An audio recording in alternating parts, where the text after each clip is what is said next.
Hello everyone and welcome to Long's Toys. I have another Tomica Hyper series review for you today. This is PUV-01, the Powered Rescue Vehicle. And PUV stands for Power Unit Vehicle, as you can see here on the side, the sticker there. Yeah, as you can see, it is also compatible with Hyper Rescue Zero, which of course we'll take a look at in a little bit. But yeah, this one has kind of been elusive for me. I've been mostly buying these on Amazon Japan, and for whatever reason they would sell me like everything else in the line except for this one. For some reason it would always tell me like can't send it to my country or whatever, and I'm like, but it's the same as all the other ones, why? And I was buying something else on there and I randomly tried and they finally agreed to send it to me. So hooray, I finally have it and I can review for you.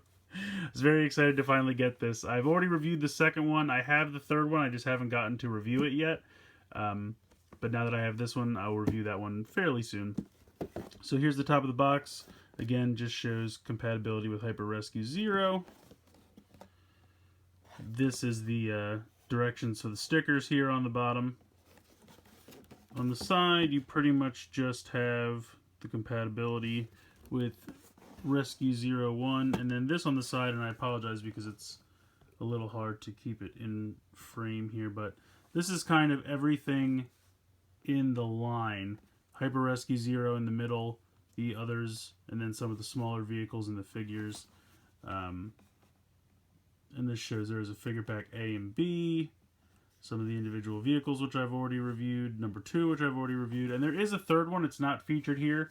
I'm wondering if it was dreamed up after this was already released, so it wouldn't be on this packaging. But yeah, that's pretty much it for the packaging here. So we'll go ahead, we'll get it out of the packaging, and we'll take a closer look. Alright, so here he is out of the packaging. As you can see, he's got 4 wheels on each side. Rolls pretty well. He's got this kind of crane arm, which I have to admit, this is a little loose. You can unpeg this whole thing, but this connection right here is kind of loose for the swivel, which is kind of a bummer. But it's got a nice ratchet here. Got a nice ratchet here, and then this can swivel around a little bit, and obviously you can press these open and they kind of spring back closed, which is nice.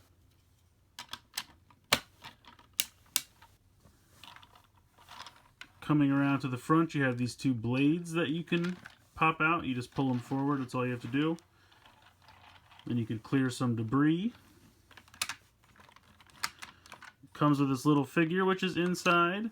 And this guy has got a really great grumpy expression. I love that. Articulation-wise, head's on a swivel. Arms can rotate. I think, can they go? I guess they can't go back, but they can go up and down. And then he's got 90-degree bend at the waist.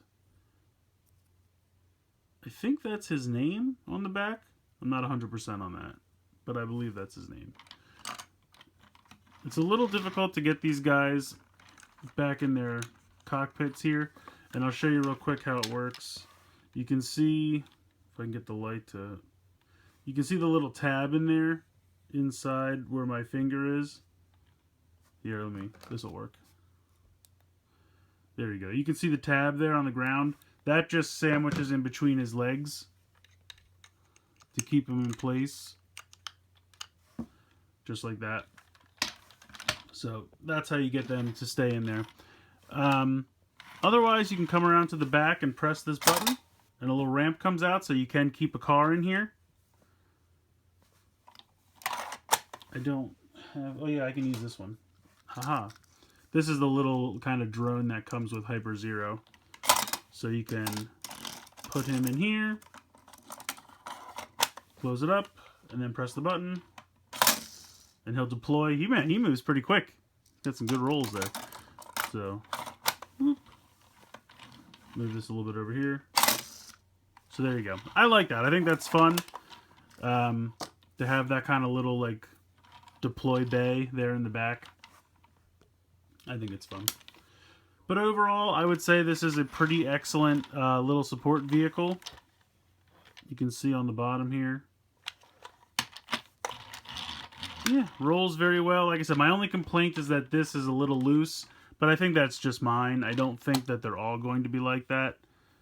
And I was looking, I don't think there's anything I can do to shore that up anyway. Oh well.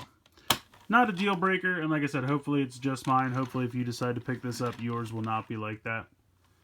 And all the stickers you have to apply yourself. They do not come applied. There's here, here, here. Nice ones on the side here. These stickers. The big one on the back. Stickers down here for the tail lights. So you apply them yourself, but they're nice, really thick, high quality stickers. They're easy to put on. They stay on. They look good.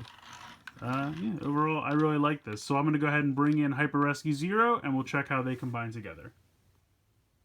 So it's a little difficult to fit them both in frame just because Hyper Rescue Zero is pretty big. But the first thing you're going to do is basically completely disassemble this guy.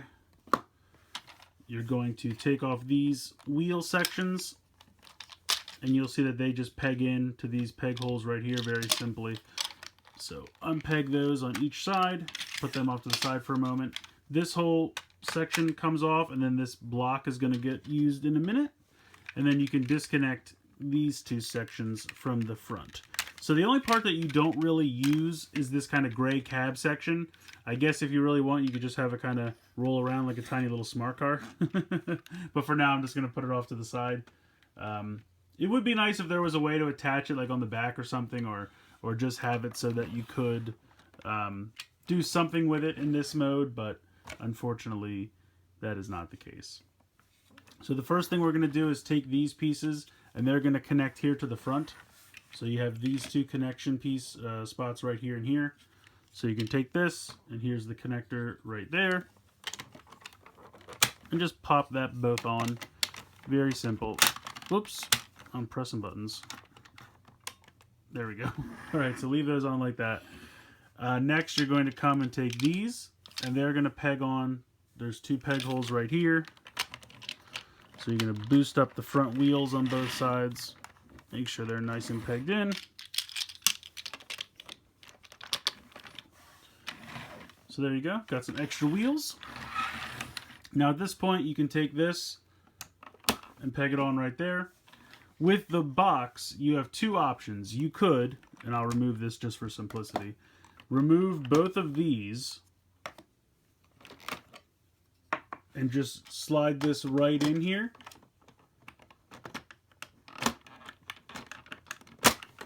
And then you would just have that.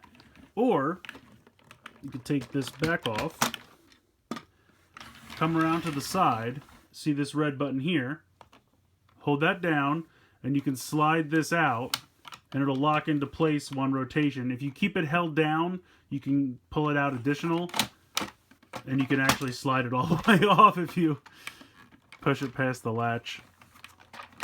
There we go. But if you have it in the right spot, it should naturally catch where it's supposed to. Why is it not? There we go. That's where it can go all the way out to hold 3 of these boxes at once. But for right now, we're going to just do 2 wide. So swivel this back around. Put these back into place where they were.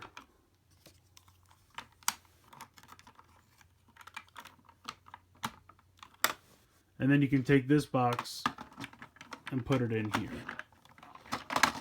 So if you have the first, second, and third vehicles, you could put all 3 boxes in row, but you wouldn't have a spot for 0, 1, 2, 3, 4. It can only hold 3.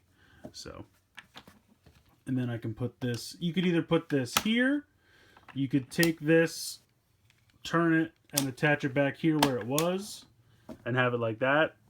Really your preference. So this is what it looks like when they're combined together. Of course, you can still deploy the blades up at the front. You can open this if you like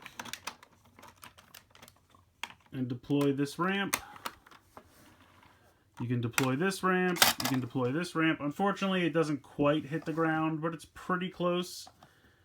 Not really anything you can do about that, but so you got all kinds of ramps and stuff going on here, which is pretty cool. Bringing the car back, you can put the car in here.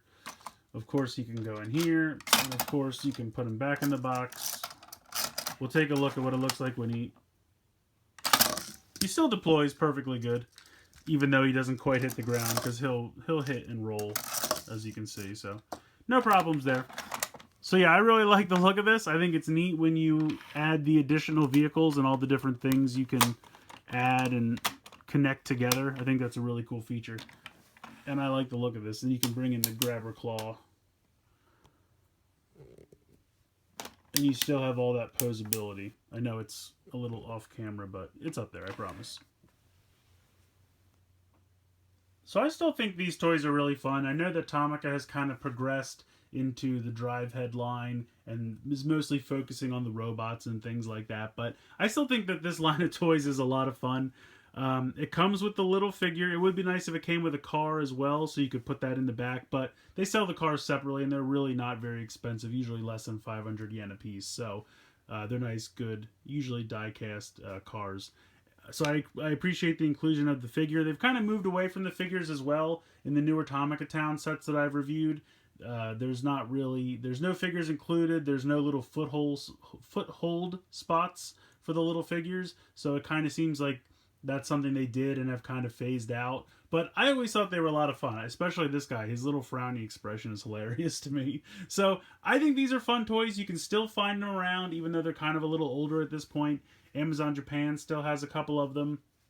I think HobbyLink used to have them back in the day, but they don't anymore. So you could try eBay, you could try normal, or I should say American Amazon, Amazon Japan, things like that. If you were looking for these, that's where I would try to find them. But I believe, if I remember correctly, this was somewhere in the area of $20 to $25.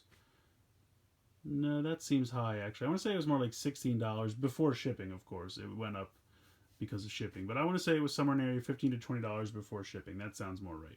So if you're interested, that's where I would check it out. I think they're fairly reasonable for what they are, and I just think they're a lot of fun, especially when you put in the whole combining aspect with Hyper Rescue Zero. The more you buy, you could put the ramp boxes, whatever you want to call them, from all three of the vehicles in Hyper Rescue Zero at the same time, and I think that's kind of cool. So let me know what you guys think in the comments below. Please like and share this video, and please subscribe if you haven't already. I hope you've enjoyed this look at the Hyper Rescue series, Hyper Rescue 01 Powered Rescue Vehicle. And as always, guys, thank you so much for watching.